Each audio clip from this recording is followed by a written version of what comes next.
Mother's Milk was released in 1989, and there is some tragic history leading up to this album. In 1988, the Red Hot Chili Peppers were touring to promote their third album, the Uplift Mofo Party Plan. Unfortunately, during that tour, Hello Slovak passed away from heroin overdose. And this devastated the Red Hot Chili Peppers, and drummer Jack Irons was unable to cope with the death of Hello Slovak. So, as a result, Jack Irons quit the band. This also devastated Anthony Kiedis and Flea because they just lost two of their key members just like that. And what did they do?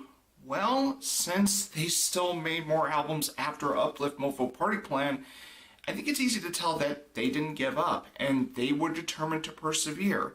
So, during this trial, after losing two key members, Anthony Kiedis and Flea hired guitarist John Frusciante and drummer Chad Smith. Now, despite the tragedy and lineup changes with Red Hot Chili Peppers, how did Mother's Milk fare out, and what did I think of it?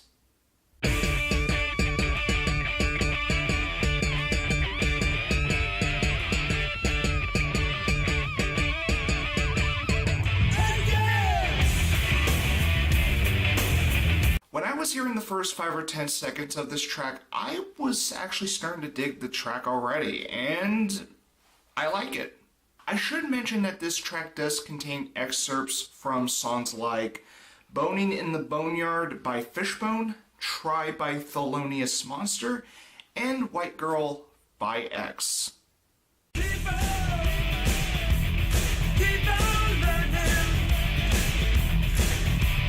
What follows is a song that was originally by Stevie Wonder, which is Higher Ground. And for a Red Hot Chili Pepper cover, it's pretty damn good.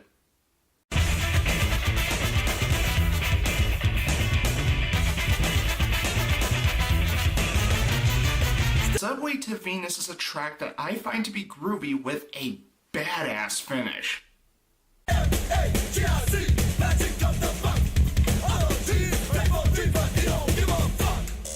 Magic Johnson contains some ass-kicking guitar instrumentation, and this particular track is nice for Red Hot Chili Pepper standards.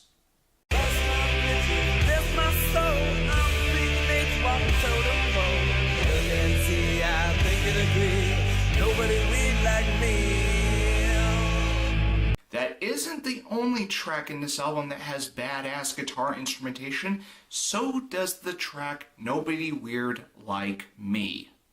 I love the guitar and bass instrumentation on this track, and I think it's badass.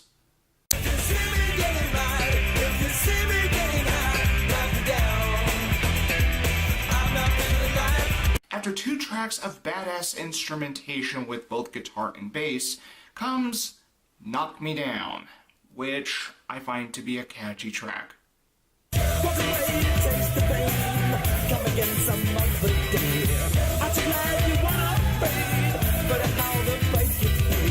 Taste the Pain is another track with great instrumentation, and I also like the trumpets in it too.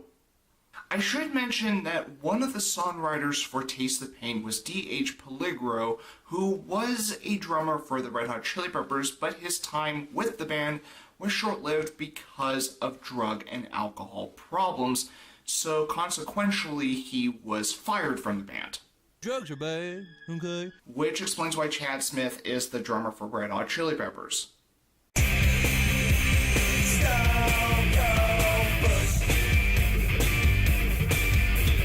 Another track that D.H. Peligro did co-wrote was Stone Cold Bush, which I find to be a wild, catchy track.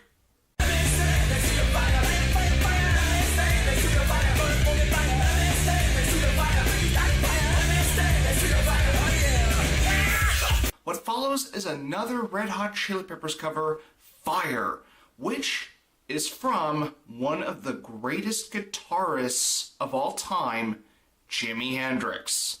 Some of the lyrics were changed, but I can fully accept the liberties that were taken with this cover, and I definitely should note that this cover was performed by Anthony Kiedis, Flea, Hillel Slovak, and Jack Irons.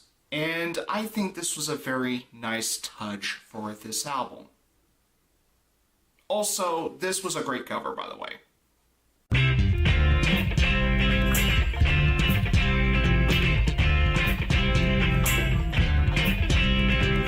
Pretty Little Ditty may not be playlist friendly, but it does fit in with the album because it allows the listener to have breathing room before the rest of the album pretty much kicks in. I'm a radio joke, I'm a missile show, I'm a rocket pop style, with the ghetto to go, rubbing up with the big one, I thought I'd show, I've been another cover, even Rolling Stone. Punk rock classic puts this album back in business, and it also has a nice little rendition of Sweet Child O' Mine by Guns N' Roses.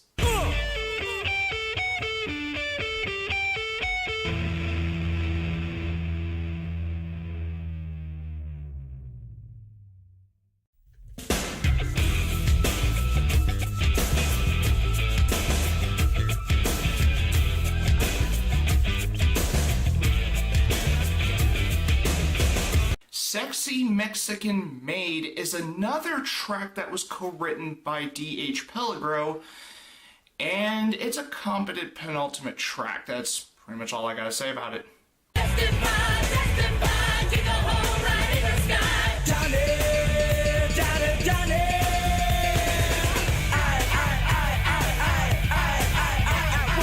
Mother's Milk concludes with Johnny, Kick a Hole in the Sky, which starts off with a silly Star Spangled Banner intro, but the majority of the track is catchy, and it finishes in Red Hot Chili Peppers fashion.